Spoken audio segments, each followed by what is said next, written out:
नमस्कार मित्रांनो, माझं नाव तुषार आणि मी स्वागत करत आहे माझ्या यूट्यूब चॅनलमध्ये. आज आपण सुझुकी विस्टम SX250 हिचे सस्पेन्शनच्या बाबतीत बोलू की हिचे सस्पेन्शन कसे आहेत. तसंच मी तुम्हाला माझ्या अनुभवाने सांगतो, कारण की पहिले मी NS160 ही गाडी चालवायचो आणि त्याच्यानंतर सुझुकी विस्टम ही आत्ताच घेतली.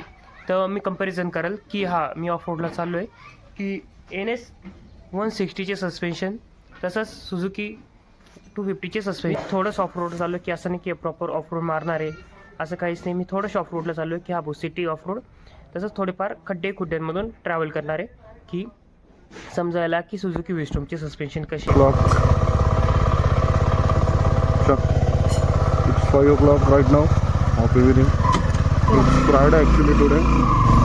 So we are going for a short sunset ride. We'll see how it goes. We are going to backwaters. The people belong to Nashik. जे नाशिकमधून आहेत त्यांना माहिती मोस्टली बॅकवॉटर्स कुठे असतात.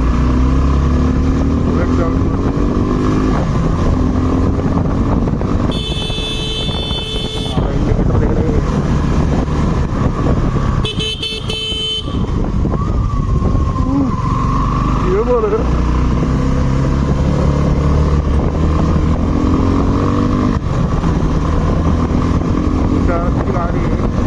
सुझुकी विस्टम तसंच NS160 या दोघांचेही सस्पेन्शन सेम आहे.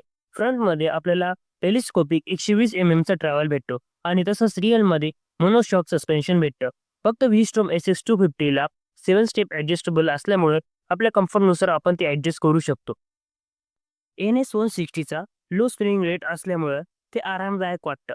पण ओव्हर स्पीडिंगमध्ये तुम्ही जर फ्रंट ब्रेक मारत असाल तर पुढचं सस्पेन्शन हे जास्त खाली दाबलं जातं, त्याच्यामुळं कंट्रोलिंग लूज होते.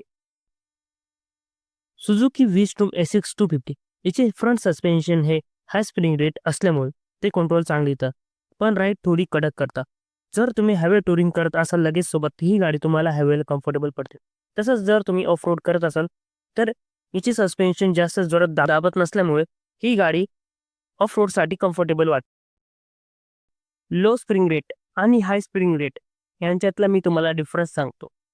लो स्प्रिंग रेट सॉफ्ट असल्याने स्प्रिंग कमी ताकदीचे असते, त्यामुळे राईड आरामदायक आणि कम्फर्टेबल होते.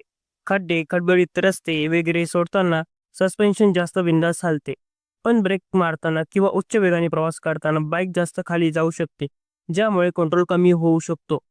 हाय स्प्रिंग रेट हार्ड स्प्रिंग म्हणजे जास्त ताकदीची स्प्रिंग, त्यामुळे कंट्रोल चांगला आणि सस्पेन्शन जास्त स्थिरता राहते. ब्रेक किंवा वेगाने प्रवास करताना बाईक जास्त खाली जात नाही, पण राईड थोडी कडक होऊ शकते, ज्यामुळे कम्फर्ट कमी होतं. ही व्हिडिओ तुम्हाला कशी वाटली मला कमेंटमध्ये सांगा. तसंच व्हिडिओला लाईक, शेअर आणि चॅनलला सबस्क्राईब करायला विसरू नका. सुझुकी विस्टम मॉडिफिकेशनचे व्हिडिओ मी पटकनच आणणार आहे. नाशिकमध्ये सुझुकी विस्टम कुठं मॉडिफिकेशन करून भेटते आणि किती प्राईस लागते सुझुकी विस्टम मॉडिफिकेशन करायला, हे तुम्हाला मी नेक्स्ट व्हिडिओमध्ये सांगाल.